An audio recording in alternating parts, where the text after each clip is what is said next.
Good morning, ladies and gentlemen, and welcome to Jerusalem News, where we are in the country of Persia at the moment, on the very day that Haman, the king's advisor, had set for the Jewish nation to be annihilated. We have seen a complete turnaround in events. The Jews are on the streets, out in force, defending themselves, protecting their property. But how did it get to this point? I have been able to line up some eyewitnesses that are going to inform us of what the story is behind the story. And our first eyewitness in this remarkable story is lovely Hannah over here, maidservant to both Queen Vashti and now Queen Esther. Hannah, tell me, how did it come about that the king Xerxes needed to hold this beauty contest? Well, I was at the banquet, and the king called for Queen Vashti to come out and to parade herself amongst all the men there. And she said, "I'm not going." And we said, "Are you crazy? You need to go out there." She said, "I'm not going. I'm tired of it." The king got so angry. I've never seen him so angry. In fact, it caused a shiver down my back. Oh, even just thinking about it makes me, shudder. King got so angry, he banished her from the kingdom. He said, "Get out of here, never come back." We were so shocked. What was going to happen to her? But she had to leave. The king was angry, and the king's word is his word. So she left.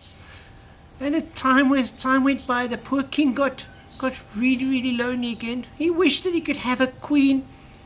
And so he organized a fancy beauty pageant so that all the beautiful women there could come and parade themselves, so that he could choose a new queen for himself. And that's the behind the scenes, ladies and gentlemen. We know that this beauty pageant of the kings lasted for a full 12 months. And our beautiful Queen Esther was one of the contestants that was involved. You got to know Queen Esther very well during that time. What can you tell us about her? She was such a kind person. She was beautiful on the outside, but beautiful on the inside as well. I think the king made a wise choice. A beautiful woman on the outside and a beautiful person on the inside. Oh, I'm so glad for the king. So we have just heard how our beautiful Esther became the new queen of the kingdom of Persia. But how did she go from being this young girl who's just become queen to being a young woman who saved her nation? We didn't even know that Esther herself was a Jew. Our story is developing, and I'm now going to be taking you to the house of one of Haman's servants to hear from him what the story behind the story is. Ladies and gentlemen, viewers, we have been able to track down Mustaf, one of Haman's servants. Let's see if he is prepared to talk to us.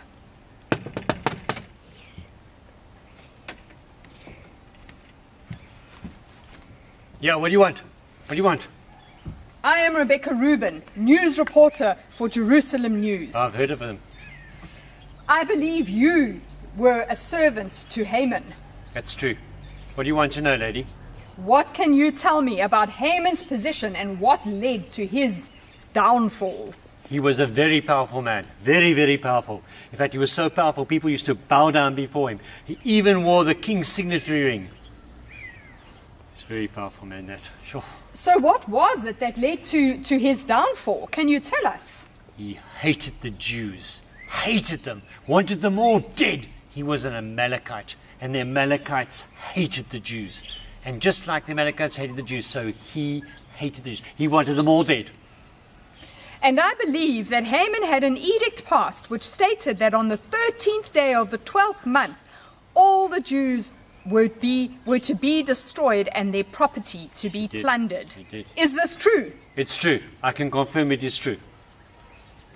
Listen, lady, I've had enough now, eh? I'm going into...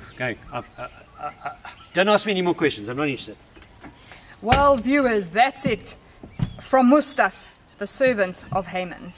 It is important to note that when the king of Persia passes an edict, no one may revoke it. No one. In other words, when a law is passed, it cannot be changed. And as Haman told us, he got the king to sign a law saying that on the 13th day of the 12th month, all the Jews could be killed and their property plundered. But now, to get more of the story behind the story, we are fortunate enough to have Mordecai with us today. Mordecai is our lovely Queen Esther's uncle. Tell us, Mordecai, I believe it was you who had a role to play in raising our lovely young queen. How did this come about? Well, you see, when she was young, her parents both died, and she was handed over to me. And I looked after her and took care of her like a father. And then even during the contest, that beauty contest that took place over 12 months, I would go and check in on her every single day to make sure she was okay. We know that ultimately God saved his people. But what role did Queen Esther have in this? Well, you see, when we heard that the Jews were to be killed, we all went into a time of mourning. We couldn't believe it. Our lives were threatened. We went into mourning. We cried. We prayed to God. We were distraught at that particular stage. And I went to speak to her about it. And I said to her, look, somebody's going to have to approach the king. Somebody's going to have to go and approach the king about this matter. And so I told her to go forward and to approach the king about this, just to find out what was going on and is there any way that we could be rescued from this. But now, why would that be such a big deal? I mean, the king was her husband. You see that he was still king, and nobody approached the king. In fact, in the kingdom, the king approached you. You never approached the king. If somebody approached the king, they were in trouble. They could be put to death. They could only approach the king if he held out his scepter and told them to come forward. For Esther to go forward and to approach the king took so much courage, so much boldness to approach a king like that. So she potentially put her life on the line. Absolutely. As she approached the king. Yeah. What did you say to her that made her do it? I remember having a conversation with her and saying to her that she was born for a time like this, that God had raised up her for this particular moment. She was the person to approach the king.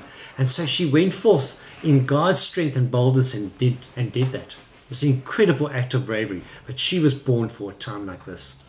Born for a time like this. What incredible words. Yeah. Yes, Queen Esther did put her life on the line. And I believe that she called for all the Jewish people to have a time of fasting and prayer before she approached the king. Yeah. She knew that she needed to ask God to help her in this. Is that true? That's absolutely true, and that's exactly what went down. And we prayed, and while she went forward, and the king, as she approached the king, I believe that God had prepared the king for that moment.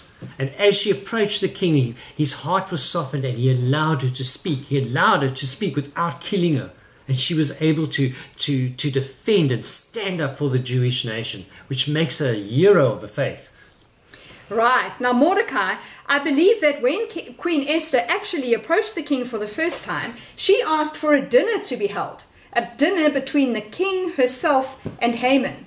And that it was actually at this dinner, on the second night of this feast between herself, Haman, and the king, that Esther brought up this issue with the Jews. That's right. That's right. The first evening, she didn't approach it, but by the second evening, she spoke to the king about it. Yes, you're right. Now, thank you. And as we know, King Xerxes himself did not know that Queen Esther was a Jew. That's right. And so he himself, when he found out that there was this plot to kill the Jews, he must have been distraught when he heard that it was his wife who was one of the people included in this. He was traumatized. He was so angry, upset. I think he had a mixed amount of emotions, all dealing with them at the same time. So we know that King Xerxes was furious with Haman. What happened, Mordecai?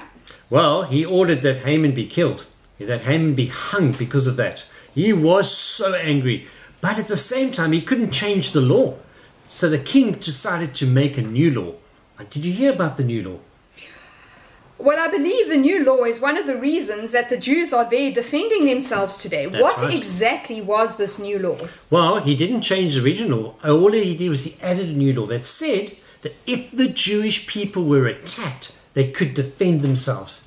Instead of just being victims to other people attacking them, they could actually go and defend themselves now, which gave us an opportunity as a nation to protect ourselves when being attacked. Mordecai had to rush off, viewers, so he sends his apologies that he had to disappear so quickly. But on behalf of our network, we would just like him to thank him for coming in and giving us of his time. I don't know if you are aware, but Mordecai has been promoted to a very important position in the kingdom now. But you know, before I wrap the story up, those words that Mordecai said to Esther, "You have been born for such a time as this," are so important and so applicable. Because do you know, viewers, that each one of us has been born for such a time as this? God has placed us where we are right now to do what He wants us to do in this time where we are born. So whether it is at your school, in your family, amongst your friends, or on the sports field, you were born for such a time as this. Sometimes it takes bravery and courage to do what He wants us to do, but we can know that God is with us all the time.